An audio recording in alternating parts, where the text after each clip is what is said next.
It's 2021 and mental health is still not taken seriously. You must be ungrateful, try and just snap out of it. Why don't you just try and be happy? Are some of the comments that I've heard. Mental health is as important as cancer or heart disease. In this video, I'm going to go through some of the common misconceptions or false beliefs that people have when it comes to mental health. So let's get into it.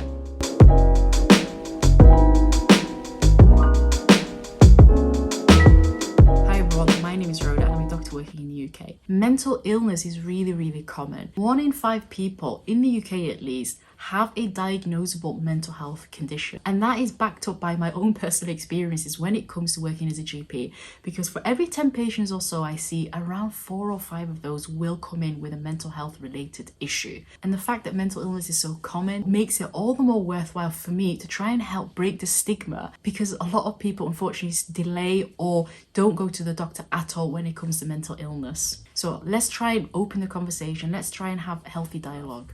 Doctor, I've got a great job, a great relationship, I've got great children, but I'm still feeling depressed. Often those people tend to blame themselves. People around them may even say, you're not grateful enough, that's why you're feeling depressed. And that's the last thing that you should say to someone who's feeling low or feeling anxious. So when it comes to the causes, there are lots and lots of different factors that play into it. It can be an environment. So if you've got a stressful job, if you have a physical health condition, or it could even be genetic, purely the way our brain is wired. Unfortunately, we can be at increased risk if there's a family history of mental illness, or it can be a past experience of postnatal depression. So a lady who's gone through a traumatic birth or didn't have enough support when it came to looking after the baby are more likely to develop postnatal depression.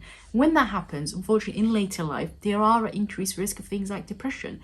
And often depression and anxiety is because of a chemical imbalance in our brain. There are hormones that help us feel happy and content in life. But for whatever reason, people who are feeling depressed or are anxious, it has been found that actually they have an imbalance of these kind of hormones.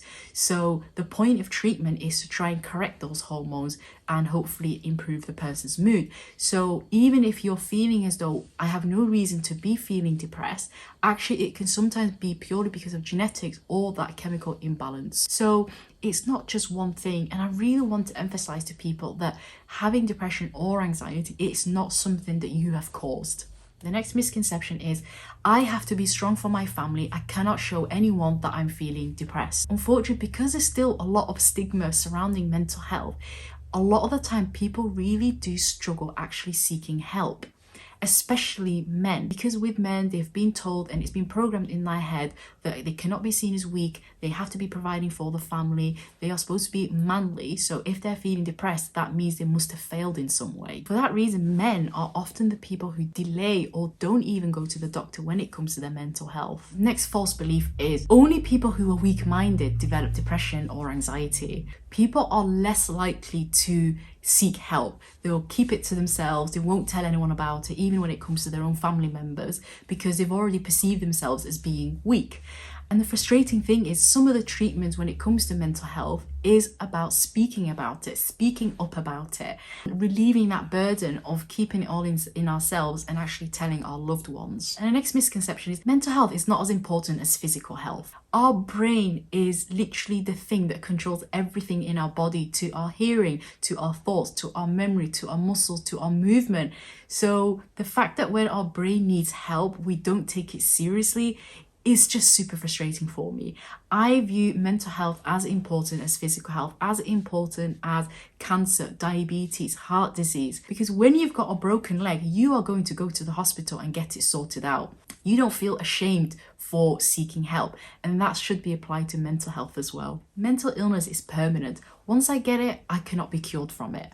Actually, there are lots and lots of treatments when it comes to anxiety and depression, whether it's medication, whether it's therapies. Good mental health management can actually cure someone from depression and anxiety. There are certain medical conditions such as like schizophrenia, which can be a little more difficult to treat. On the whole, if someone is managed well, they can live fulfilled and happy lives. Antidepressants are addictive, so I'm not going to take them. Actually, the newer antidepressants called SSRIs work in a way to try and correct a chemical imbalance in our brain. These medications, you do not become addicted to it, you do not become used to it, and you do not become reliant on it. One of the things I always tell my patients is these medications work in a way that just helps correct this imbalance in chemicals.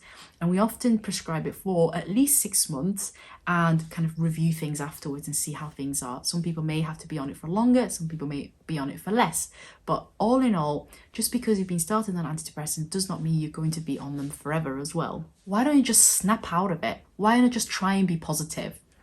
This is probably the least helpful thing that you can say to someone who's feeling low or feeling anxious. Because let's be real, who wants to voluntarily be unhappy? If we all had a choice, I can say with certainty that nobody would feel depressed. When it comes to mental illness, there is actually a pathological reason for it. And what I mean by that is there is something going on in our brain that's making us feel that way. So like I said earlier, it's all about a chemical imbalance of certain hormones in our brain. So no, people can't just snap out of it. People can't just be happy. I think the one thing that we can do is to try and be as supportive as possible, really showing a sense of empathy and compassion and understanding is really what's going to help us reduce the stigma that surrounds mental illness in general. Going to therapy means it must be really bad. Therapy comes in lots of different forms. So there is counseling, there is cognitive behavioral therapy, and all of these forms of therapy have been shown to be very, very effective when it comes to managing mental illness, especially things like depression and anxiety, but also postnatal depression, post-traumatic stress disorder, other psychotic conditions. Having therapy is actually the first port of call. So when a patient comes to see me and we've discussed and we've figured out that they may have depression, I always give people the option of, do you want to consider medications or do you want to consider therapy? Or sometimes when things are a little bit more severe, I may consider both of them at the same time. I give medication and therapy equal weight when it comes to mental health management. So no, therapy is actually really important. And the earlier we seek these treatments and we start these treatments, so that's therapy, the more likely we can help someone in the long run. So that's the end of the video. For me as a doctor, I find mental health really, really important because it doesn't just affect our brain, it affects so many different parts of our lives, including our own bodies. So I find it really pressing that we talk about these issues. Anyway, hopefully you took something from this video. If you have, please like the video, subscribe to the channel if you haven't already, and I'll see you in the next video.